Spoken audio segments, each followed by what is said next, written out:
You're listening to the Naked Bible Podcast. To support this podcast, visit nakedbiblepodcast.com and click on the support link in the upper right-hand corner. If you're new to the podcast and Dr. Heiser's approach to the Bible, click on New Start Here at nakedbiblepodcast.com. Welcome to the Naked Bible Podcast, episode 86, the head covering of 1 Corinthians 11, verse 13 through 15. I'm your layman, Trey Strickland, and he's the scholar, Dr. Michael Heiser. Hi, Mike. How you doing? Very good, very good. Just did some recent travel and sort of glad to be back home and kind of get back into the normal routine. Sleep in your own bed? Yeah, that kind of thing. Well, have my pug on my lap again, and let him help me. Well, that's good. How was the Florida, real quick? How was that, teaching the class? And it was fun. It was a nice, small class, had sort of a seminar feel to it. So the first part of the trip was Sarasota. So we had, a number of hardy souls come out for that and listen to Unseen Realm content. That went well. And then drove over to Fort Lauderdale for three, basically, all day, like 8-hour days. It weren't quite 8 hours, but to teach, not necessarily through the book, because I assume people had read the book, but they got to hear things that would go into book 2, or, which includes material that I haven't even brought up in Unseen Realm, but also sort of things that we could drill down on in more detail. So, and how was the response with the students? Oh, very good, very good. They really enjoyed it. Any pushback? No. There were good questions, but there was nobody that sort of ran to the dean's office and asked why I was there. That kind of thing. You didn't get picketed. You didn't get protested. No, and there's no pickets, no protests. No one built a place to burn me at the stake outside or anything like that. So, right. Well, I've got something else funny, Mike, is that when you were away, I was doing some research on the podcast to see how we were doing. And as of last week, congratulations, Mike. We are number 10 in Romania in iTunes. And the Christian chart, we are number 10. And it doesn't end there. Awesome. In Finland, in the Christian podcast segment of iTunes, we are number 14. True that, How about that? How about that? So if I would officially like to thank a Romanian in Finland, right, or what are they, Finnish? What's the proper? I think Finnish is the way you would refer to that. Yep. Yeah. People for listening. If I knew the Finnish thank you word, maybe can you just say? I guess we could say shalom, or what's thank you? What's a good? I don't know. I'm not familiar with Finnish, so yeah. But give him a Hebrew thank you, Mike. Shalom's pretty versatile. What's the most ancient ancient thank you, boy? Yes, the most ancient thank you that you can think of. Oh boy, I don't know if there is. I don't know if there is anything other than like shalom is just peace, and that shows up everywhere. So right. In other words, you part as friends. So right. Whatever transaction or arrangement you were discussing ended on good terms. So okay, well, shalom, Romania and Finland. How's that? I mean, that works pretty much everywhere. Okay. So wow, well that's big news there, Trey. Yeah, that'll get this podcast started, right? Yeah. Thanks for that in-depth research. Yes, sir. Well, I'm excited about this topic. This is our first of 6 topic episodes, and I'm really interested in this one about the head covering and the long hair on the male and the females. And oh yeah, everybody had that, where I've sort of dropped hints as to what's going on here. Every time I do that, people want to hear the full story. So we're finally doing an episode on it, and trust me, if there's an episode of the Naked Bible Podcast, you will not forget.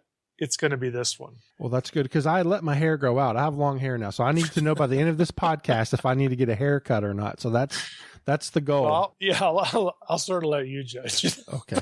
I need to know if I need a haircut or not by the end of the show. Yeah, well, I'll try to remember to ask you what you think by the end. Okay, sounds good. So we're going to start in ESV here. Again, I'm going to read basically the whole chapter 11. Well, not the whole chapter, the first 16 verses, the whole segment is probably a better way to say it, as it pertains to the head covering issue. So here we are in 1 Corinthians 11. Paul says, "Be imitators of me as I am of Christ. Now I commend you because you remember me in everything and maintain the traditions even as I delivered them to you. But I want you to understand that the head of every man is Christ, the head of a wife is her husband, the head of Christ is God. Every man who prays or prophesies with his head covered dishonors his head, but every wife who prays or prophesies with her head uncovered dishonors her head, since it is the same as if her head were shaven. For if a wife will not cover her head, then she should cut her hair short. But since it is disgraceful for a wife to cut off her hair or shave her head, let her cover her head. For a man ought not to cover his head, since he is the image and glory of God, but woman is the glory of man. For man was not made from woman, but woman from man. Neither was man created for woman, but woman for man. That is why a wife ought to have a symbol of authority on her head, because of the angels. Nevertheless, in the Lord, woman is not independent of man, nor man of woman. For as woman was made from man, so man is now born of woman, and all things are from God. Judge for yourselves. And here's the main part of our episode here, verse 13 through 15. Judge for yourselves, is it proper for a wife to pray to God with her head uncovered? Does not nature itself teach you that if a man wears long hair, it is a disgrace for him? But if a woman has long hair, it is her glory. For her hair is given to her for a covering. Again, that's a key statement. If anyone is inclined to be contentious, we have no such practice, nor do the churches of God. So there are a couple of key things here just to sort of plant in our minds. Paul is making an argument from nature, okay, again, as he understands nature. And again, this is an issue of either disgrace or not. And again, to repeat Paul's question in verse 13, judge for yourselves, is it proper for a wife to pray to God with her head uncovered? And again, this whole thing about this being an argument from nature. He's going to answer that question, and he's going to be thinking about quote-unquote nature. And he talks about a woman having long hair. Okay, it's her glory. And then he says, for her hair is given to her for a covering. So the hair is supposed to be this covering, whatever this covering is that he's talking about. And the word for covering in this passage is the Greek word parabolion. And we're going to be hearing that a couple times as we proceed. Now, what I'm going to do here, I can just preface it by saying this. What I'm going to say in this episode about the head covering, no one, unless you've read, again, the article I'm going to reference or have heard me talk about this, you have never heard this before. Just trust me. You've never heard this before. This is going to sound like crazy town. This is going to sound totally bizarre. But I'm going to make you a promise. At the end of this episode, you're going to think back on this episode of all the crazy stuff you've heard, and you're going to think this thought, boy, does that make sense? That makes total sense out of the passage. As crazy and bizarre as this material was, if this is what was floating around in their head, and Paul's head, when he wrote this and when Corinthians heard it, when people read it, of this time period, if this is what's going on in people's minds, that makes perfect sense. And not only that, but the line about all of this being tied to some problem with the angels, because of the angels, Paul is writing this as well. It's going to make perfect sense. So hold on to your hats, as it were. I'm just prefacing it, telling you you're not going to forget this one, and it's going to sound completely bizarre, but it's going to have a high degree of explanatory power for this passage. Now, what we're going to talk about really extends from a series of articles. Actually, it was an exchange of articles between two scholars, starting in 2004 and ending in 2013. That ought to give you another indication of how long it takes, journals to process material. So it's over the course of 9 years, believe it or not. But I'm going to focus on the original article that started the whole thing off. And the article's title is this, and this will tell you right away, again, you're in for a good ride here. Troy W. Martin, the article is entitled Paul's Argument from Nature for the Veil, again, the covering, in 1 Corinthians 11:13-15, subtitle, A Testicle Instead of a Head Covering. Again, this is not from Billy Bob's website. If your name's Billy Bob, I apologize for that reference, but you get the point. This is not from Christian Middle Earth, the wild world of the internet. This is from the Journal of Biblical Literature, which is one of the premier journals in biblical studies, in a 2004 episode. Now, this article got a response some 7 years later from Mark Goodacre. Goodacre wasn't buying the argument. His article was entitled, Does Parabolion Mean Testicle, in 1 Corinthians 11:15? And then Martin responded to Goodacre's protestations, with a third article, Parabalaion as testicle in 1 Corinthians 11:15, a response to Mark Goodacre. And I'll be transparent here. I think Martin, especially in the last article when he addresses Goodacre's concerns and criticisms, I think Martin eats Goodacre's lunch. I think he builds a powerful argument from primary sources for his view, and we're going to focus for our talk here on the first article. And that first article will be, we're going to make that available on the podcast website so you can get the argument, you can get the primary sources. But to set it all up, here's what Martin explains his approach in his first footnote in the article. Here's what he writes. He says, "This article interprets Paul's argument from nature in 1 Corinthians 11:13-15, against the background of ancient physiology. The Greek and Roman medical texts provide useful information for interpreting not only Paul's letters, but also other New Testament texts," unquote. And so what he's going to do is he's going to dive into Greek and Roman medical texts, mostly Greek material, people like Hippocrates. Again, we're familiar with Hippocrates, the Hippocratic Oath. Well, the Greeks and the Romans wrote mounds of medical literature that give us a pretty detailed picture of what they thought about human physiology in the first century and earlier. And that is what Martin's article is going to focus on. And I think you're going to find it fascinating. The content of the episode, as I've telegraphed before on the website, is going to be very sexual in nature, but hey, that's anatomy, that's physiology. And this is where Martin is going to argue that, look, this is where this language comes from. This stuff about head covering, parabalaion, and long hair versus short hair, all this kind of stuff.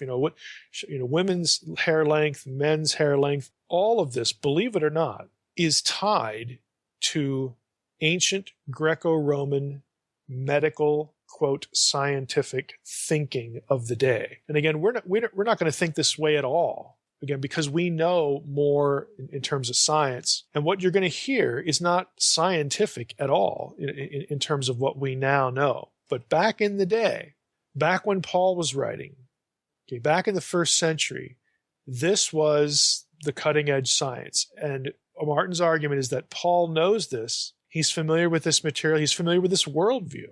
And so when Paul writes 1 Corinthians 11, this is what he's thinking with his terminology and his recommendations, so on and so forth. And it has a lot to do, again, with human sexuality. So the key verse, "But if woman has long hair, it is her glory." Again, there's that part of a question. "For her hair is given to her given to her instead of or for a covering, parabalaiu." So what I want to do is jump into Martin's article, and I'm going to read you excerpts. And I'm going to start here, again, the first couple pages of the article, and then I'm going to read you some long excerpts that he has from Greco-Roman medical literature. And you're going to see pretty quickly how that relates to what Paul writes in 1 Corinthians 11. So Martin says, "While many features of this argument in 1 Corinthians 11, 2-16 require explanation, the argument from nature in verses 13-15 is particularly problematic. The rationale for the natural shame of a man with long hair is obscure. Especially problematic is the statement that a woman's long hair is given to her instead of a covering in verse 15. As traditionally understood, this statement, about a woman's hair is giving, her long hair is given to her as a head covering, as a parabalaion. Martin says, as traditionally understood, this statement nullifies the previous argument that a woman should wear a covering, since her long hair apparently serves that purpose. A satisfactory explanation of this argument from nature should resolve the apparent contradiction and enable this argument to support Paul's contention that women should wear the veil, have a veil in public worship," unquote. Now, I'm going to go into, this is going to be page 77 of the article. What I just read to you is in the leading up to this. So I want to give you, once you look up the article, you can sort of land where I'm landing here, because I'm going to read through a series of sections of the article within which Martin is going to quote, again, from classical Greco-Roman texts. But just follow along as I read. And again, it's going to sound bizarre, but it's going to make a lot of sense when we're at the end here. And the lights will probably go on for you even before we get to the ending summary. So Martin writes, beginning here at the top of page 77, since parabolaion is contrasted with hair, which is part of the body, the physiological semantic domain of parabolaion in 1 Corinthians 11:15 becomes particularly relevant. Euripides, again a Greek writer, uses parabolaion in reference to a body part. He casts Hercules as complaining. Here's what Hercules says, quote, after I received my bags of flesh, which are the outward signs of puberty, I received labors about which I shall undertake to say what is necessary. End of Hercules' quote, his complaint. Martin continues, a dynamic translation of the first clause would be, quote, after I received my testicles, and the word there, testicles, is parabolaia, the plural form of parabolaion. After I received my testicles, which are the outward signs of puberty, and so on and so forth. So that's what Hercules is talking about, his testicles, the outward signs of puberty. So Martin says, in this text from Euripides, the term parabolaion refers to a testicle. And he has a footnote, and in his third article, he gives you a lot more texts, primary texts for how this word's used. He continues, Achilles Tatius plays on this meaning of parabolaion in his erotic description of a garden, in which Clitophon seeks an amorous encounter with Leucippe. Achilles Tatius describes the entwinings of the flowers, embracing of the leaves, and the intercourse of the fruits, so on and so forth. He portrays this erotic garden by allusions to male and female sexual organs. The term paraplachai alludes to the female hair, the term parabolai to the testicles in males. Okay? Just another casual aside that Martin gives us. Now, he writes here, continuing, this is toward the bottom of page 77, he says, ancient medical conceptions confirm this association. Again, parabolaion is the lemma as far as a meaning of testicle. And again, this is the word used in 1 Corinthians 11:15 for the covering. So he writes, ancient medical conceptions confirm this association. Hippocratic authors hold, now catch this, they argue that hair is hollow and grows primarily from either male or female reproductive fluid or semen flowing into it and congealing. That's a quote from Hippocrates. Since hollow body parts create a vacuum and attract fluid, hair attracts semen. Appropriately, the term chome refers not only to hair in Greek, but also to the arms or suckers of the cuttlefish. So his point is that hair, these little extensions that we, again, know as hair, were again, viewed as things that were sort of active and living, and they attracted fluid. Martin continues, hair grows most prolifically from the head because the brain is the place where the semen is produced or at least stored.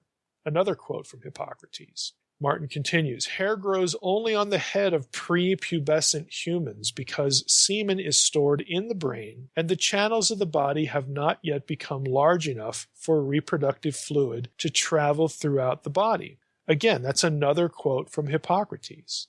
Martin, back to Martin. At puberty, secondary hair growth in the pubic area marks the movement of reproductive fluid from the brain to the rest of the body. It's our fourth quote from Hippocrates. Martin again. Women have less body hair, not only because they have less semen, but also because their colder bodies do not froth the semen throughout their bodies, but reduce semen evaporation at the ends of their hair. That's our fifth quote from Hippocrates. So Martin continues, according to these medical authors, men have more hair because they have more semen, and their hotter bodies froth this semen more readily throughout their whole bodies. Again, another quote from Hippocrates. That's our sixth one.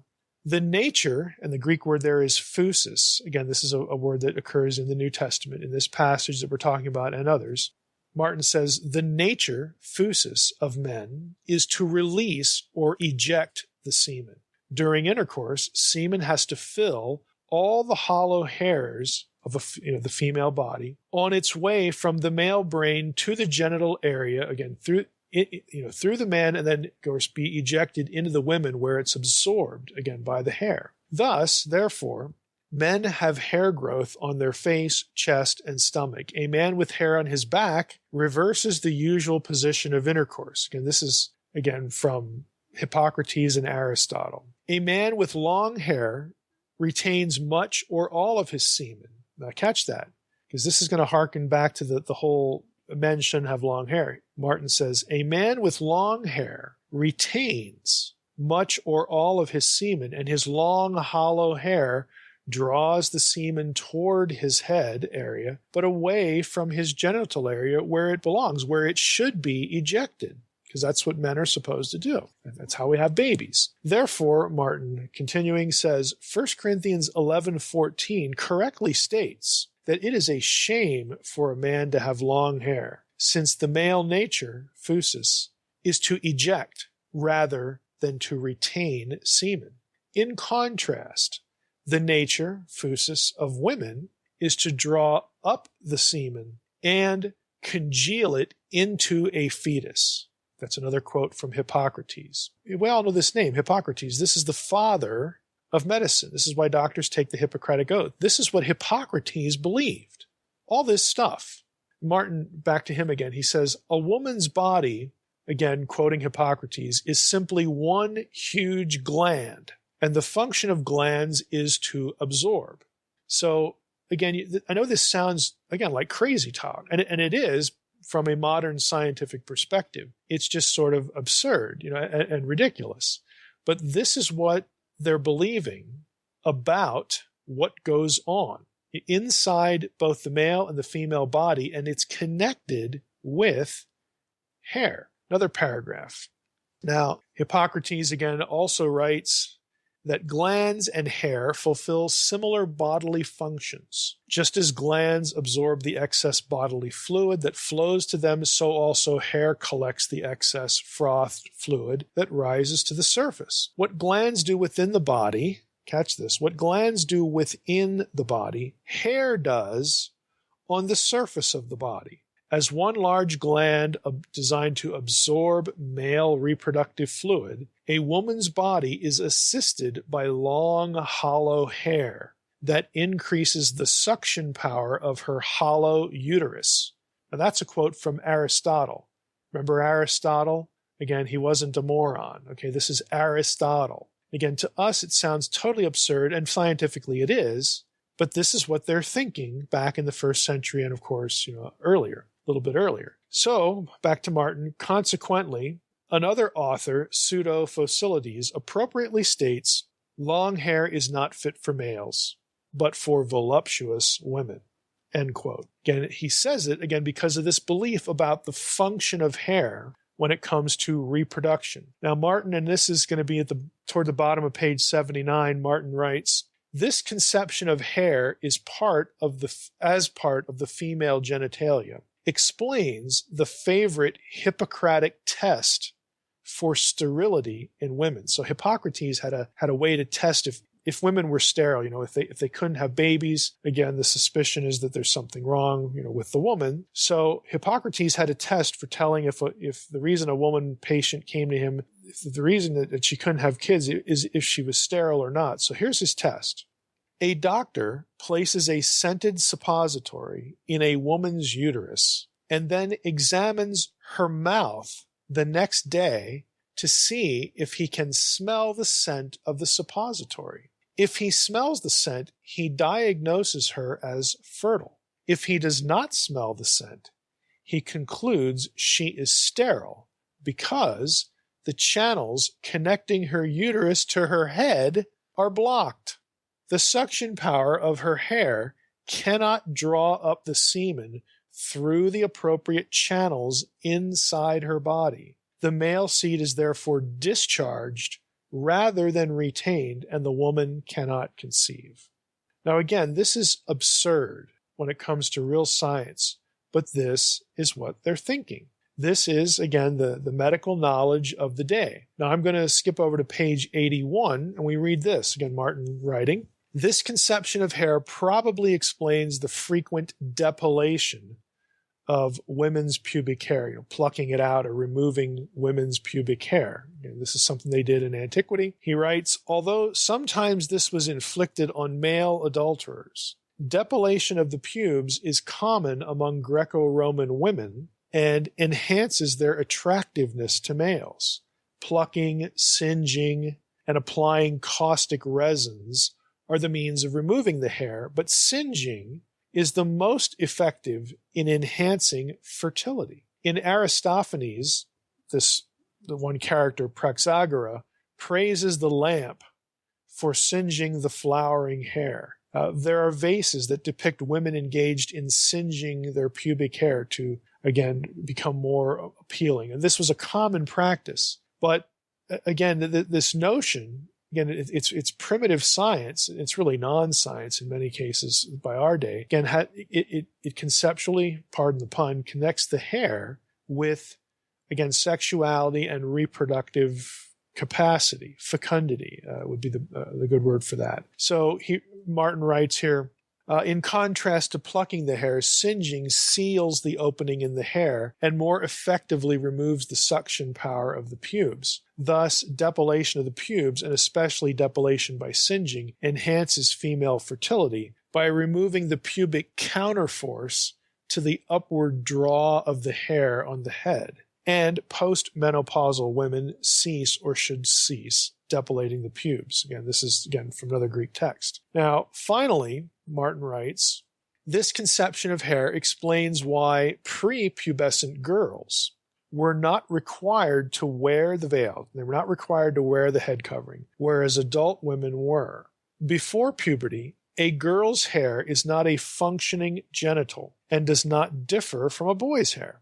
After puberty, however, this situation changes. Again, according to the medical science of the day, Tertullian, very famous church father, draws an analogy between prepubescent children and Adam and Eve, who were naked before they became aware of genital differentiation. Afterwards, though, Tertullian notes, quote, they each marked the intelligence of their own sex by a covering. He's referring to Adam and Eve here, unquote. Noting the growth of the pubes to cover the female pudendum, Tertullian exhorts, quote, let her whose lower parts are not bare have her upper likewise covered, unquote. Martin says, Tertullian's analogy and exhortation presume that hair becomes a functioning part of a young woman's genitalia at puberty, similar to the way testicles begin functioning at puberty as part of the male genitalia in facilitating the dissemination of semen. Prepubescent girls, therefore, need not cover their hair, but pubescent young women should, and Tertullian recommends that the extent of the veil be, quote, coextensive with the space covered by the hair, the woman's hair on her head, when unbound.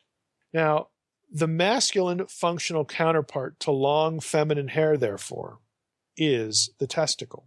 Aristotle calls the male testicles weights that keep the seminal channels taut.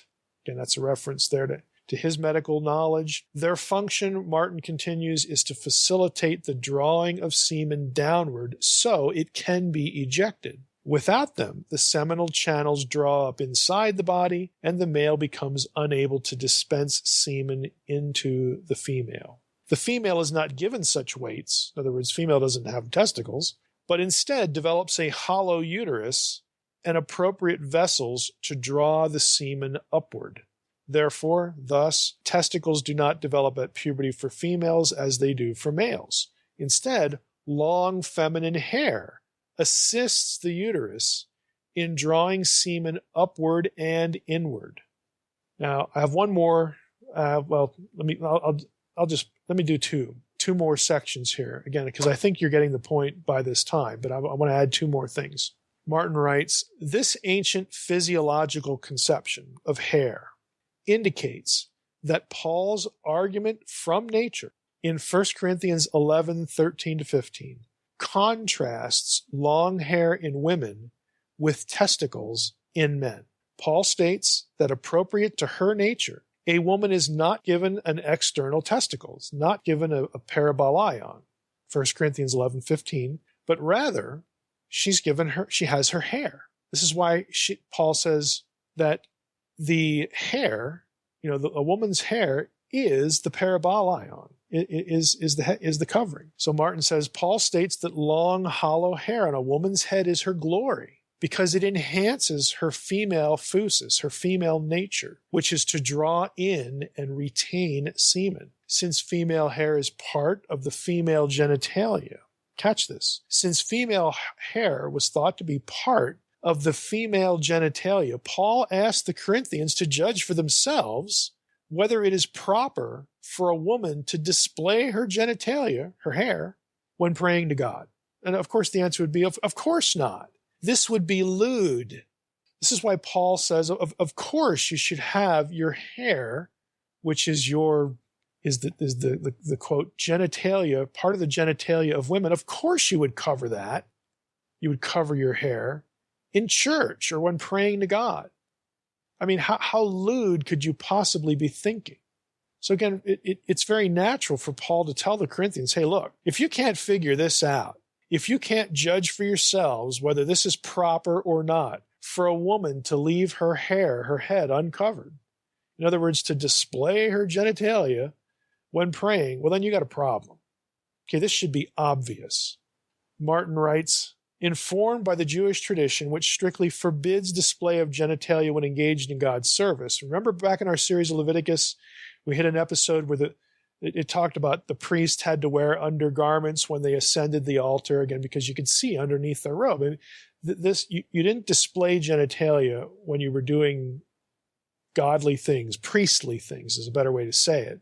And again, for the New Testament, every priest is a believer, or every believer is a priest. So, again, in Paul's thinking, we're all engaged in God's service. And when we're praying to God, of course, we would seek to be modest. Of course. So back to Martin. He says, informed by the Jewish tradition, which strictly forbids display of genitalia when engaged in God's service, Paul's argument from nature cogently supports a woman's head covering when praying or prophesying.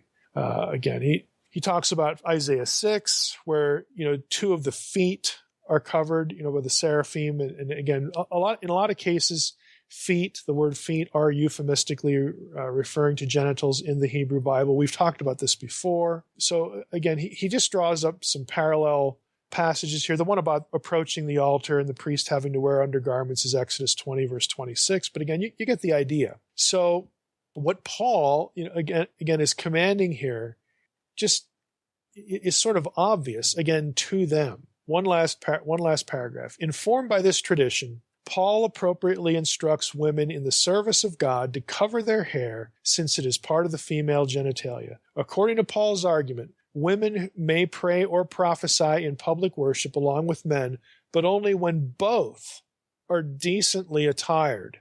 Even though no contemporary person would agree with the physiological conceptions informing Paul's argument from nature for the veiling of women, everyone would agree with his conclusion prohibiting the display of genitalia in public worship. Since the physiological conceptions of the body have changed, however, no physiological reason remains for continuing the practice of covering women's heads in public worship, and many Christian communities have reasonably abandoned this practice. So he brings it up to today. Now, again, I'm hoping that was easy enough to follow, but you see how they're thinking. Again, since a woman's hair was part of her genitalia, this is the rationale for what Paul says in this chapter about, hey, women weren't given a women weren't given a covering, like a man. Their hair, her hair is hers, hers are covering. And of course, this is part of her femininity. It's part of her sexuality. It's part of her genitalia. It's part of, how we get babies. It's part of fecundity. Of course you would cover this, but we don't look at these, things like this now. Our science is a lot better, let's be honest, a lot more accurate. So we've lost this conception. And so Martin, and I would agree, would say that physiologically, there's no reason to look at 1 Corinthians 11, and follow this physiological argument and say women should have their heads covered. Now, you could come up with some other reason. Maybe in a particular culture, it's a symbolic way of demonstrating modesty, whatever. Well, then, that's a little more legit. But when Paul initially gives this command, he's basing it on this sort of bizarre science. And it's also why he says that it's a shame for a man to have the long hair, because the long hair in a man's case prevents the semen from flowing downward to be ejected, because that's what men are supposed to do. That's how we have children, okay? So that's counter to nature. It's counter to a male's nature. Again, it's very clear. I know it just sounds crazy, because scientifically it is crazy. But again, if this is what is floating around in their head, if this is their conception of how all this works, and what hair, long hair, male or woman, what it means, what Paul says here makes perfect sense. It's very consistent with, again, the Greco-Roman science of his day.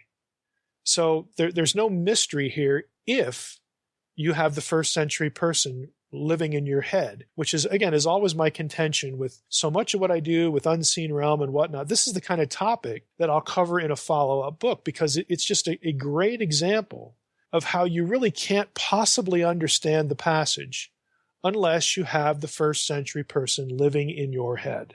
Now, let's go to the because of the angels line.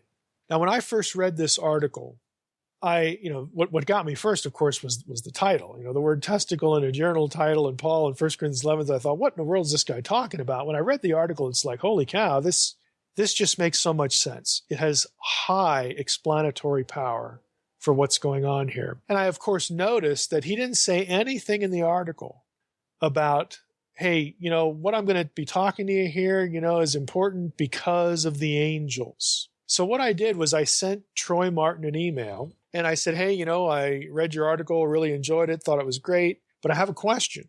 Do you think that this worldview, that you explained so well, again, using primary sources in your article, do you think that this worldview is the backdrop for when Paul says that this is important because of the angels, that what he's thinking back to is Genesis 6, is the Genesis 6, 1 through 4 offense, the sons of God, the daughters of men? Is he thinking of the Enochian Watchers worldview that there was a strong stream of in the Second Temple period? Is this what Paul's thinking of in Jewish terms, in Old Testament terms, which is why he'd sort of throw this in? And Martin wrote me back and said, absolutely. He said it's certainly what he was thinking about. And he told me a little bit about, I didn't include it in the article for this, that, or the other reason. And he was giving a paper at SBL, so on and so forth. So again, if this is really what is going on in Paul's head, and I think again, it makes complete sense, then the issue with the commands within a church context are about modesty, because this is associated with your genitalia. But the other material about the man is the head of the woman, and you got to cover the head, and you have to have this symbol of authority on you, and all this other stuff because of the angels. What it really means is that women needed to be very careful to be modest, to show modesty, again, with respect to their hair, because in the back of Paul's mind, he's concerned that what happened in Genesis 6 might happen again. For Paul, that is a possibility. We do not want another problem like this, because in Second Temple Jewish thinking, and we might in the future at some point want to say more about the Second Temple Jewish tradition about the proliferation of evil. Why is the world as wicked as it is? If you asked a Second Temple Jew that, and frankly, if you asked Irenaeus that, and a few other early church fathers, they would not say because of the fall in Genesis 3. They would say because of the Watchers. Now, in biblical theology, there are 3 events that explain why the world is as bad as it is. But in typical evangelical churches, in typical evangelical teaching or Christian teaching, you only get one. Here are the 3 fundamental events. You have what happened in Genesis 3 in the garden. That was the initiation of divine and human rebellion. So the fall is an important thing. The second event, though, is what explains why evil just multiplied and proliferated throughout the earth. And that is the sin of Genesis 6:1-4, the sin of the angels. The angels that sinned is how Peter refers to it and other texts refer to it. Again, the sons of God, the watchers. That was a huge deal in Second Temple Judaism. It's not in typical Christian teaching today because we have stripped the supernatural out of the passage and we have consigned it to the shelf where it can be forgotten.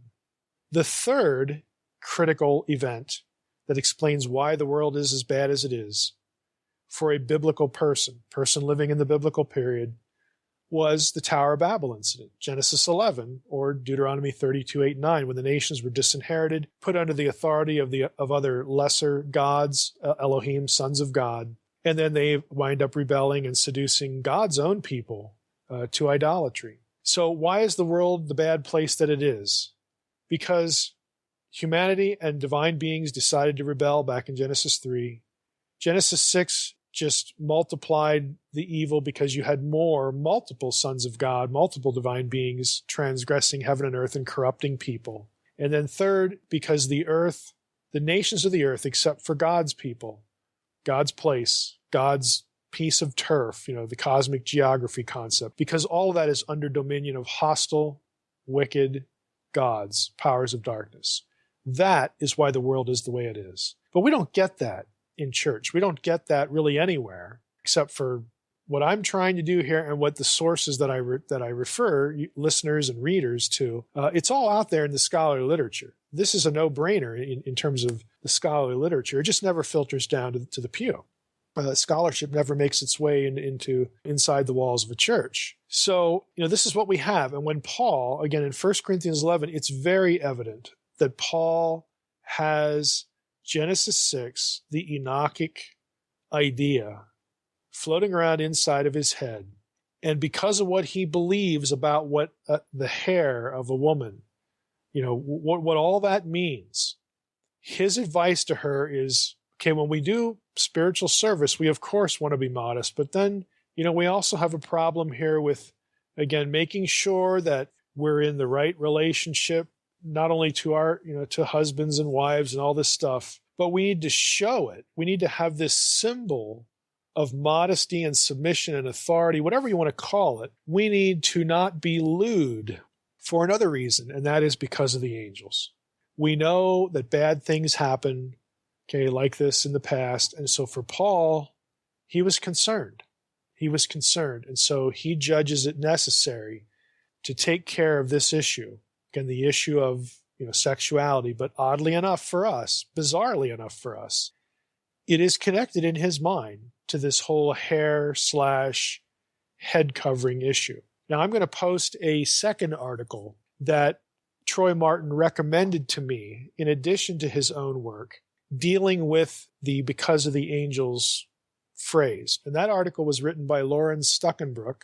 Many of you will recognize that name because he is probably the leading scholar on Enochian stuff today. And I've referenced his work a number of times, but he actually has an article that's difficult to find on this particular issue. And again, Martin said, basically he didn't tell me, if he disagreed, with everything in it or not. And of course there might be something, that would be disconnect, with what I'm saying and something I might say in unseen realm. But that's not the point. The point is that they see a clear connection between the Enochian problem in Genesis 6 and the head covering passage here in 1 Corinthians 11.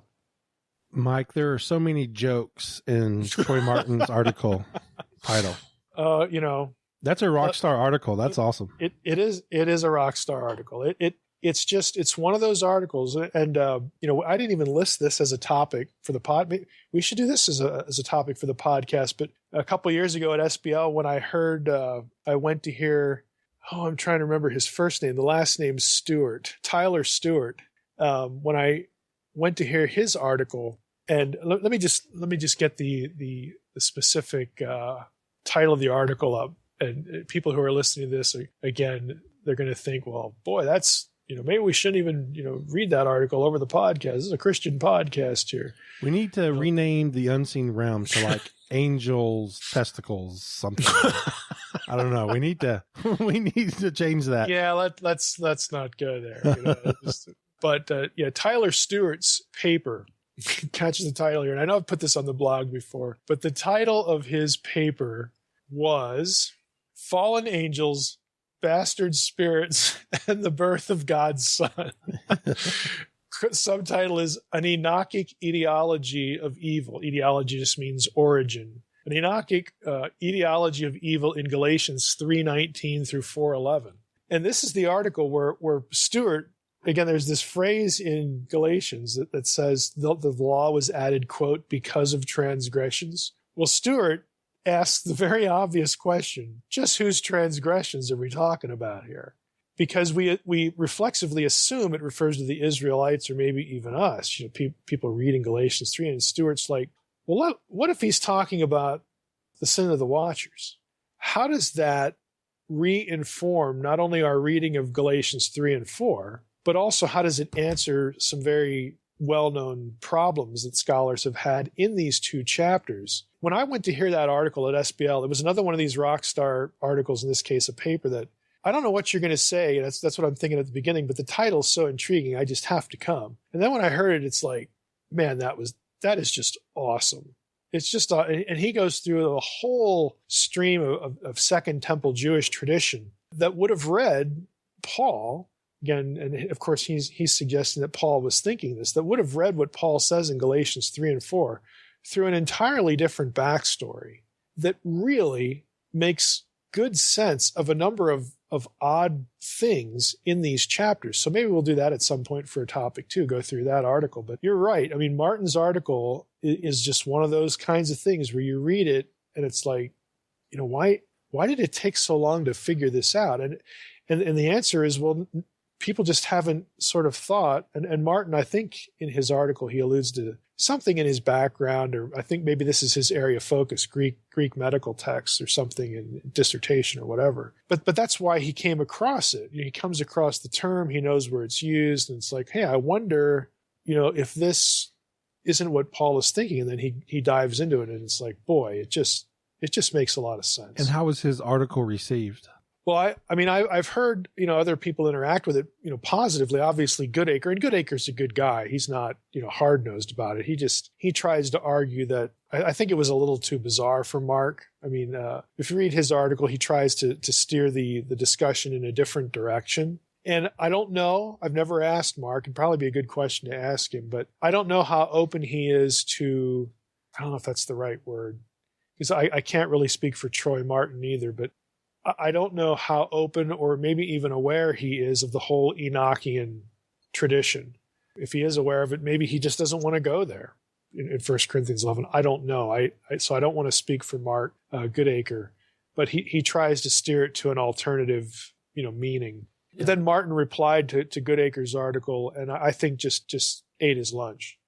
I mean, there's just so much data that could be brought to bear defending this reading. And that's essentially what he does in the third article. It's just primary source after primary source after primary source. So he's really operating from a wellspring of data, because this was one of his focuses in his doctoral training. Has Troy Martin released or published any other articles in the similar vein? Not that I know of. I mean, he gave me a copy of another SBL paper that he did related to the broader chapter, 1 Corinthians 11. It was a lot. It includes a lot of this stuff, but when you write for journals, you typically have a word count you have to observe. So that's the only other thing I've seen. But I think, again, this one's sort of the one that kind of started the whole thing off, and so that's why I wanted, for the sake of this episode, to focus on this one, because I think he really summarizes it concisely, again, pretty well. But if you want more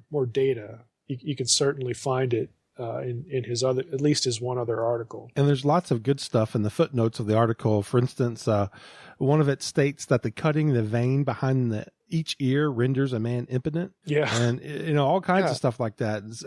That's a great example. Yeah. It's how interesting. it connected what's on the top of your head, Yeah. on your head, with your genitals. Right. Again, we would never think these thoughts, and we wouldn't even think anybody else could have ever thought them, because it's so far removed from the, again, dare I say, real science. But for where they were at in the first century, and again, a little earlier, I mean, this is cutting edge science for their day. And Paul, again, is very literate.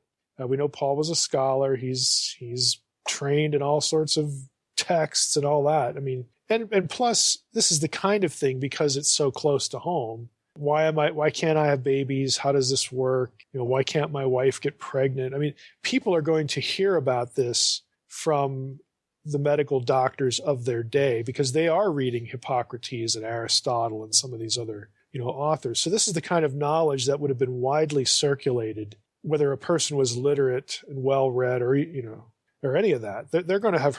They will have heard this and understand what Paul was writing here in 1 Corinthians 11. Can you imagine Paul and them seeing people in the punk rock era with the multicolors and the mohawks and Yeah. What would they have thought of that? Yeah. Yeah. There's like you said, there's a lot of fodder here for, modern comedy and irony, but probably let somebody else on some other podcast do that. Yeah. Well, all right. Well, I think, Mike, the verdict is I'm not gonna get my hair cut because I don't want any more kids. So yeah, okay. I think that's the verdict. So we'll let you handle that. Okay. All right, Mike. We're going to switch gears, and next week we've got a great show. It's going to be a good Valentine's show, since next week is Valentine's weekend. Our next topic is perfect for it, right? Yeah, you're right. Sort of, I guess. My. You just had to connect it with that, right? Right. We'll go ahead and tell them what it is. Well, next time, the next topic, again, we had these, this list of topics I gave a little while back. Next week, we're going to discuss how exorcism is part of the messianic profile. So, Trey, I don't know what... Valentine's exorcism? I mean, perfect. Perfect. Yeah, hand in hand, right? What could be better? Right. Exactly. Absolutely. Well, I'm looking forward to that one. I'm excited about all these episodes with these single topics, and this one was a good one. This was a really fun one. Yeah, it was. And for those who are listening to this and didn't hear the earlier one, the exorcism as the messianic profile, again, just what that means is that why is it that when Jesus shows up, everyone, people recognizing him as Messiah, and he goes out and he casts out demons, and people look at this and it's like, well, yeah, of course he's the Messiah. Look at what he's doing. And of course, being connected with the inauguration of the kingdom of God, it makes the power over demons and exorcism very normative. But if you look back in the Old Testament, you'll never find exorcism as part of the messianic profile, because their demon possession is totally unmentioned in the Old Testament. But there are little things that we'll talk about next time in the text that people in the Second Temple, the intertestamental period, seized on. And the way they were understood, the way certain phrases and words were understood in the Old Testament, it led people to expect that the Messiah would indeed have this kind of capability. All right. Well, good deal, Mike. Is there anything you want to mention about McLeod or any updates? Yeah, I mean, I should say a few things briefly. We've had some updates on the blog, but again, for those who haven't seen that, I now have.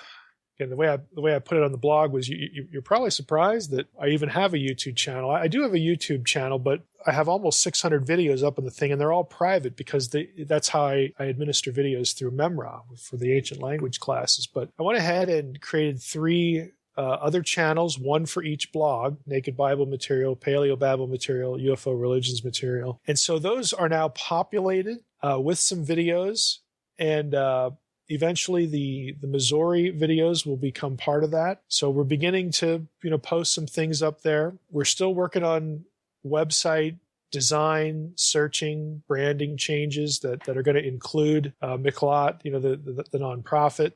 If you're not familiar with that term, again, since we don't have the page up yet, go back and look at my December 22nd post, and you'll find out what Miklot is, what the concept is. But we have a fully approved nonprofit now. By the way, I should mention also in connection with video, you may have seen videos that I made on Facebook and also again on my main YouTube account.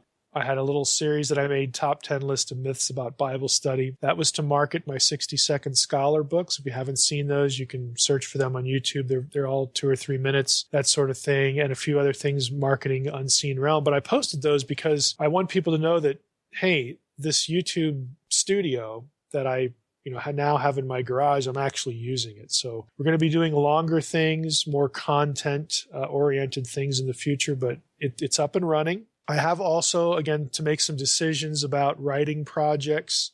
One of the things that I'm considering, and again, I'm hoping folks will chime in here, is what I think of and what others might think of as small group curriculum stuff, and that is repurposing material on the blog that's already on the blog and turning that into 50 or 60 page books that I would really use. I would only sell in Kindle format because they're so short. But I want small group or independent Bible study curriculum stuff, again, for people in church. I want to make it more content driven and frankly to have an edge. And so here's where you can chime in. As far as a series title, this is my working title, and it could change, but my series title for Mike's small group Bible curriculum would be Sunday School Shouldn't Be Forever. And the subtitle would be Serious Bible Study for Individuals and Small Groups. And I'll just give you a few examples of what I'm talking about as far as repurposing the blog content here. I'll just give you 1 or 2. One volume, again, this would be 50 or 60 pages you could use for a small group, would be The Truth About Interpreting Bible Prophecy. Everybody Cheats. Okay. So just a series of that would be drawn from, again, why an obsession with prophecy is a waste of time. Just why people land where they do and the ambiguity sort of built into prophecy. Another one would be baptism. Everyone disagrees because denominations like it that way. So again, you can tell by the titles, it has a little bit of an edge to it, but you get into, again, my thoughts on what baptism means and how it should work. That I think, again, just some things, if you've read the blog, if you've read the series on baptism, you know that I argue that there are some obvious things that are missed, and I don't really know why, but they really matter when it comes to talking about baptism. But again, you just get the idea that I want to start producing things that people can use in digital format like Kindle, and that they can take it conveniently to a Bible study or use something other than, again, honestly, the fluff that passes for small group Bible study. The podcast being used in small groups is being used. People have told me that. So I thought, why not repurpose some of the blog content in a more coherent, again, this would be substantial rewriting in some cases to make it coherent and readable, and then deliver it in a very easy digital format. So that people can, more people can get into it. So those are the things that, I'm working on. Just stay tuned to the blog, follow me on Twitter to get other updates about things that are starting to take shape, take form. All good stuff. Is there anything else? No, I think that's it. Okay, Mike. Well, we enjoyed it. And just want to thank everybody for listening to the Naked Bible Podcast. God bless. Thanks for listening to the Naked Bible Podcast. To support this podcast, visit www.nakedbibleblog.com. To learn more about Dr. Heiser's other websites and blogs, go to www.drmsh.com.